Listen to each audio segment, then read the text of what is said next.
आंदोलन जीवी, मैं शुक्रगुजार हूं इस शब्द के लिए, कारण महाराष्ट्रातले भाजपचे नेते सतत उठसूट आंदोलन करत होते. त्यांना काय म्हणायचं ते आम्हाला या शब्दामुळे कळलं. पण ज्या कष्टकरी वर्गासाठी आमचे बाबा आढावांसारखे सामाजिक कार्यकर्ते वयाच्या 90 ठामपणे उभे राहतात, ते मात्र महाराष्ट्राचा अभिमान है. लेकिन मैं पूछना चाहूंगा सर आपके माध्यम से कि जिस देश की स्वतंत्रता की बुनियाद ही आंदोलन हो, उस देश में इस बात का प्रयोग कैसे किया जा सकता है? अभिभाषण में केंद्र और राज्य की सरकारों के बीच कोऑर्डिनेशन की भी बात की गई. माननीय minister of finance state Anurag ji यहां उपस्थित है. मैं आपका ध्यान आकर्षित करना चाहूंगा कि महाराष्ट्र की सरकार को जीएसटी की 25,000 करोड़ की राशि प्रदान होना बाकी है, उस पर अविलंब विचार किया जाए. राष्ट्रपति जी ने अपने अभिभाषण में युवाओं के रोजगार की बात की. इस सरकार ने सपना दिखाया था कि सालाना 2 करोड़ युवाओं को रोजगार मिलेगा.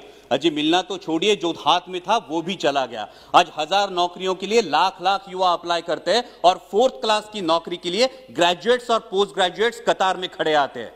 पहले नीम और अब नेशनल अप्रेंटिस जैसे प्रोग्राम, ये जो नीतियां हैं, ये देश के युवा वर्ग के लिए शोषण व्यवस्था साबित हो रहे हैं.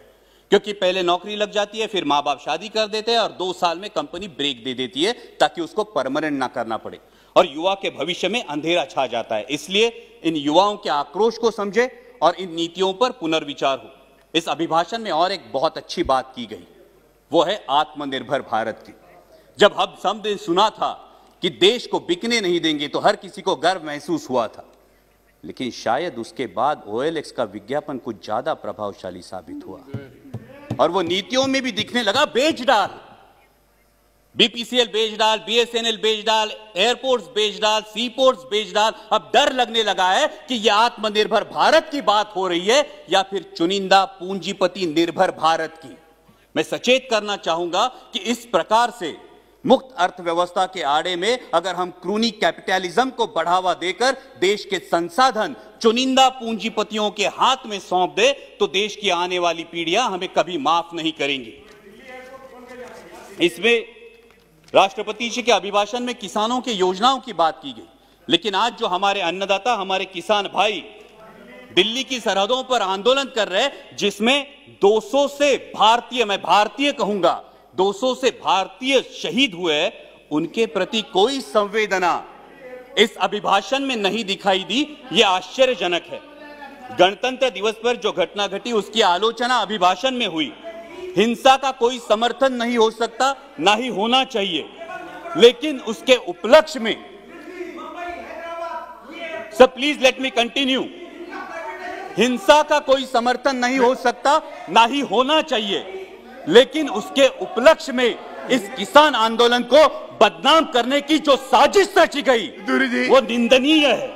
पहले बताया गया कि सिर्फ पंजाब के किसान हैं, फिर बताया गया कि ये तो आड़तीय है, फिर बताया गया कि ये खालिस्तानी है. Please sit down. Bidhuri ji, honourable member Bidhuri ji, बैठिए. Bidhuri ji please take your seat. Bidur ji, honorable member, please take your seat. So please bring house in order. Why you are angry? Sir, अगर you sit down there. Sir अगर ऐसे बोलेंगे, कल इनके नेता भी बोलेंगे, तब हम बीच में चलाएंगे, फिर अच्छा होगा सर. No, why? ये जानबूझ के है. Whenever you, Bidur ji, whenever you will speak, at that time you can tell everything. Why you are stand up every time? Thank you, sir. Please. Sir, गणतंत्र दिवस में जो घटना घटी उसकी आलोचना अभिभाषण में हुई. हिंसा का कोई समर्थन नहीं हो सकता, ना ही करना चाहिए, लेकिन उसके उपलक्ष्य में इस किसान आंदोलन को बदनाम करने की जिस तरह से साजिश रची गई वो निंदनीय है. पहले बताया गया ये तो सिर्फ पंजाब के किसान है, फिर बोला गया कि ये तो आड़ती है, फिर बोला गया ये खालिस्तानी है, और फिर तथाकथित IT सेल ने और मीडिया के कुछ नुमाइंदों ने उन्हें देशद्रोही करार दे दिया.